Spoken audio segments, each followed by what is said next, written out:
Indonesian. I wanted an Indonesian Bible to master a few words of the Indonesian. So I went to the Bible house in Durban. My city in South Africa has got a Bible house where they specialize in Bibles in different languages. I want an Indonesian Bible. They said they haven't got it. Okay. I said, try Johannesburg. They might have it. So when I went to Johannesburg, I go to the Bible house in Johannesburg.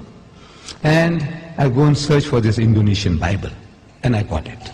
And I'm looking in the shelves, some other books. I see a New Testament, Greek and English. Like we have the Quran, Arabic and English, Greek and English, a New Testament. I took that big volume out and I'm starting to go through that. And the supervisor of the Bible house is watching me. You know, with this funny headgear and this beard. He says, what this guy is doing with all these expensive volumes, because this was an expensive volume which I took down, Greek, English of the New Testament. So he comes up to me, he says, good morning. I said, good morning. He said, what makes you interested in these books? I said, no, I do comparative religion, and I have come across something here in this Greek English of the New Testament that can be of use to me. He found me an interesting character. He said, would you like to have a cup of tea with me? I said, no, I don't mind at all. So he took me into his office. I said, now, you know, we believe in Jesus. And this was something astonishing to this supervisor. And all the supervisors in South Africa of the Bible houses are retired reverends. This was a Reverend Dunkers. He's amazed. I says, you know, we believe in Jesus and in his miraculous birth. And so saying, I started repeating these verses from the Quran. That we believe. And when I read it, he said, no, this is the same like my book. What you are saying now, that when the good news is given to Mary, the mother of Jesus, in the Holy Quran, she says, قَالَتْ رَبِّ أَنَّ يَكُونُ لِي وَلَدٌ وَلَمْ يَمْسَسْنِي بَشَرٌ. She said, oh my Lord, how can I have a child when no man has touched me? Which means physically, sexually. No man has touched me. So the angel says, قَالَ كَذَلِكِ اللَّهُ يَخْلُقُ مَا يَشَاءُ. Even so, Allah creates what He wills. إِذَا قَضَى أَمْرًا فَإِنَّمَا يَقُولُ لَهُ كُن فَيَكُونُ. Whenever He decrees a matter, He merely says to it, be, and He wills it and the thing comes into being.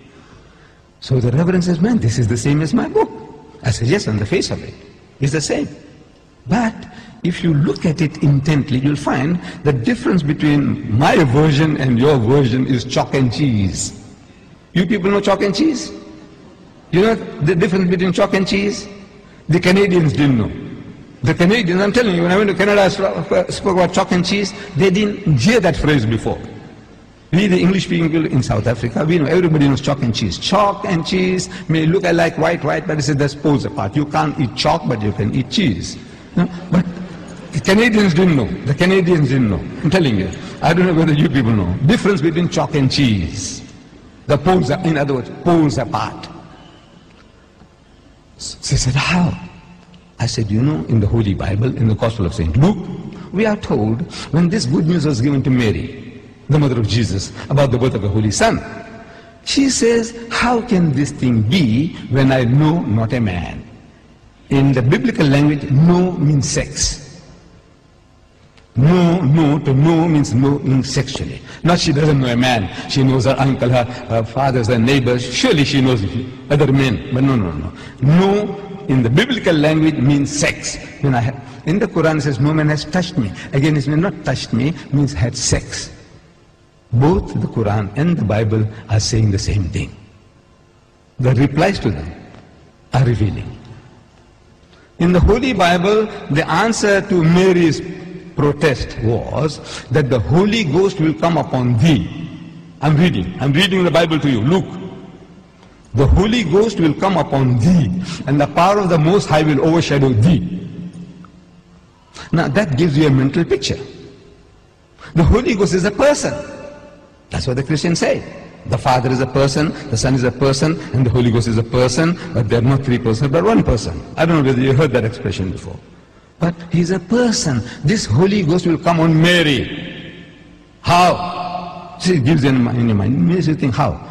like a man and a woman, like a bull and the cow. How? The Almighty will overshadow her. How? No, it gives you a mental picture.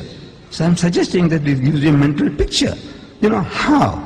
The Holy Ghost will come on her. We know it's a miracle. We agree it's a miracle. But the language that you are using, the language is down-to-earth language. The Quran says, وَإِذَا قَضَى أَمْرًا فَإِنَّمَا يَقُولُ لَهُ كُن فَيَكُونُ.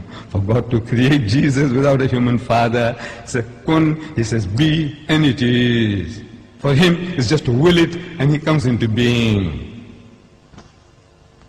So, I'm asking the Reverend, I said, now between these two versions, we are both trying to say the same thing. We are both trying to give the same message, that he was born miraculously. There's no doubt about that.